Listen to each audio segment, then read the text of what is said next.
مسند ابن حنبل میں مروی ہے، ایک بار ایک صحابی نے پوچھا، یا رسول اللہ صلی اللہ علیہ وآلہ وسلم، سب سے زیادہ ڈر کس کا ہونا چاہیے؟ حضور اکرم صلی اللہ علیہ وآلہ وسلم نے اپنی زبان مبارک کی طرف اشارہ کرتے ہوئے فرمایا، اس کا، اور پھر ارشاد فرمایا، خوش کلامی جنت کی اور بد کلامی دوزخ کی نشاندہی کرتی ہے۔ خوش کلامی در حقیقت خوش اخلاقی ہے۔ خوش اخلاقی تقاضۂ ایمان ہے۔ ایمان اور اخلاق دونوں ہم معنی اور ہم مفہوم ہیں۔ اگر انسان کے اخلاق بلند ہیں تو لازماً وہ خوش کلام بھی ہوگا۔ دراصل خوش کلامی اور خوشگوار گفتگو یعنی آپس میں احترام اور اخلاق سے بات کرنا اخلاق کی بلندی کی مظہر ہیں۔ قرآن مجید میں ارشاد ہے، اور میرے بندوں سے کہہ دو کہ وہ جو بات کہیں خوش کلامی کے ساتھ ہو۔ قرآن حکیم کی صرف ایک آیت کا کیا ذکر، واقعہ یہ ہے کہ قرآن کریم خود ایک حسن کلام کی اعلیٰ ترین مثال ہے۔ اس صحیفہ ربانی نے رمضان المبارک میں نازل ہو کر ساری دنیا میں ایک انقلاب توحید برپا کر دیا۔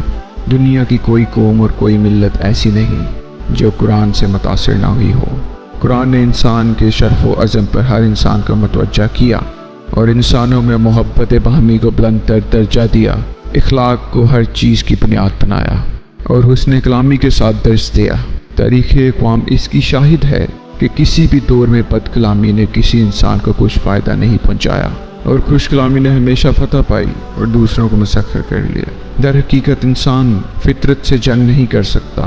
بد کلامی قطعی طور پر ایک بغیر فطری عمل ہے اور خوش کلامی انسان کی فطری خصلت اور اس کی جبلت ہے۔ ہم سب خوب جانتے ہیں کہ خوش کلامی زبان کا صدقہ ہے۔ خوش کلامی صراط مستقیم کی طرف لے کر جاتی ہے۔ خوش کلامی ایک ایسی طاقت ہے جو صداقت کو الفاظ کا جامہ پہناتی ہے۔ خوش کلامی اور صداقت انسان کو بے خوف بنا دیتی ہے۔ ہم صرف ایک بات جانتے ہیں اور وہ یہ کہ مسلمانوں کے ہادی برحق جناب رسول صلی اللہ علیہ وآلہ وسلم ہیں۔